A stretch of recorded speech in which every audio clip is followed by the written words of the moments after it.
industry experts. But till then, here's a big voice. Here's Alastair Newton, the co-founder and director at Alavan Business Advisory, now joining us right here. Alastair, you know, what we're seeing in the markets, a knee-jerk reaction to what Pakistan has just announced. Having said that, there are reports that are coming in that you are seeing cancellation of commercial flights at Srinagar, Amritsar, Dehradun, Pathankot, Dharamsala. All of this thanks to the ongoing Air Force operation. One didn't imagine that Pakistan would retaliate. Right now it's seeming as if Pakistan has retaliated. We don't know to what extent. We have no confirmation yet from the Indian government.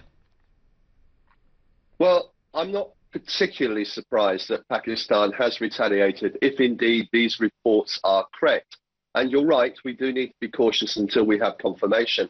After all, this was the first Indian air incursion across the line of control since 1971, and therefore represents something of an escalation relative to previous tensions we have seen over the last few years, perhaps most notably 2016, when India staged a surgical strike in retaliation, and Pakistan actually denied it had happened. And I have good reason to believe that Pakistan's denials were not correct, and that India did actually stage a strike. But clearly Pakistan wanted to play down that incident so that it did not have to take further action. In this case, although it has denied there were any casualties or any damage to infrastructure, it did start off by conceding that the attack had taken place.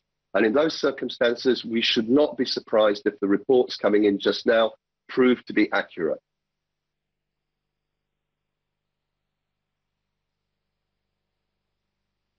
You're saying that you won't be surprised if what you're hearing right now it proves to be accurate. But then, Alastair, you know, if that is indeed the case, if we have seen a reaction by Pakistan, one would find it very difficult to imagine that India won't retaliate once again. You know, so far we've been told that Pakistan's action is at the LOC. India yesterday went into Pakistan. It went what, about 190 kilometers it was away from Islamabad, the action that we've seen. So we will obviously then, you know, I hate to jump the gun, but then that would be an educated guess, right?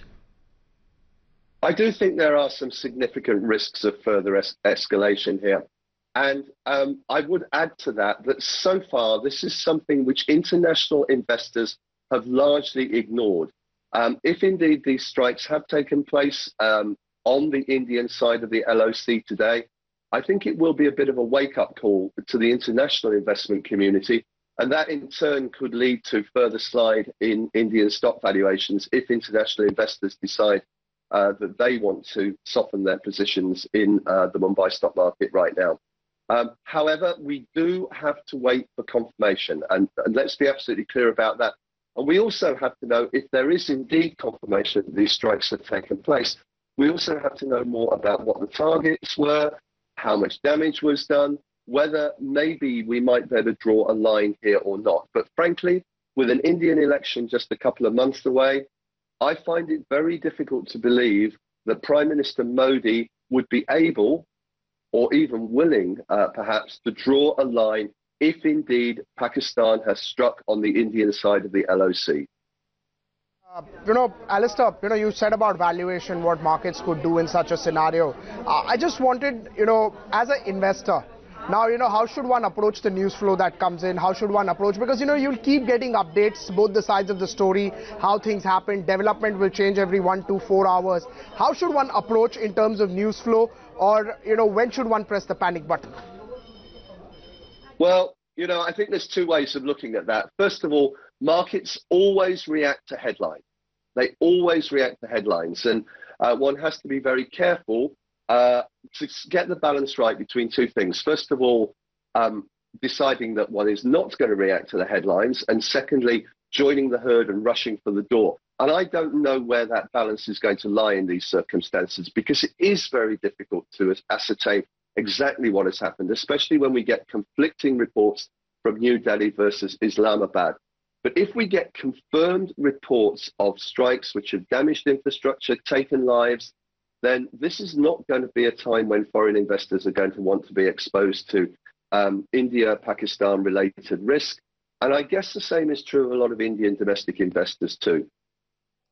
Right. Let's just leave markets aside and let's just focus on the news flow. Now, when we look at the news flow, one will keep getting news flow day in and day out about the latest updates coming in. And this will continue for a while. And that's why, one should be patient. One should wait for the exact news flow to come in before reacting to any fierce move. Like just for today, in the last 45 minutes, Nifty has given up 180 points from the highs. Yes, I think that's perfectly understandable relative to what I said a moment ago, and that is that you do tend to get a market knee-jerk reaction to headlines even before the story is confirmed. I'm afraid we are going to see a lot more of that. We are likely to see quite a lot more volatility. You mentioned earlier that volatility index had gone up by 2%. I think we could see it going up still further in the coming days if the pattern we have seen in the last 48 hours continues. Alastair, hang in there. Look at the news that we are now getting. We were getting Pakistan side of the story. Now this is what we're getting. This is what we are understanding courtesy ANI, the news agency. Pakistan's Air Force F-16 that violated the Indian airspace has been shot down in Indian retaliatory fire, and it's 3 kilometers within the Pakistan territory at Lam Valley in the Nowshera sector. So in Nowshera, which is of course in we've seen an F-16 of Pakistan being shot down in retaliation by the Indian Air Force. This is news that is just coming in. Let's go across to Srinjoy Chaudhary. He's joining us on the phone line. He's of course with Times Now joining us. Srinjoy, what exactly are you picking up? Clearly, there was some action at the LOC with Pakistan violating the airspace, but it seems as if India has been successful in retaliation. At least one F-16 has been shot down.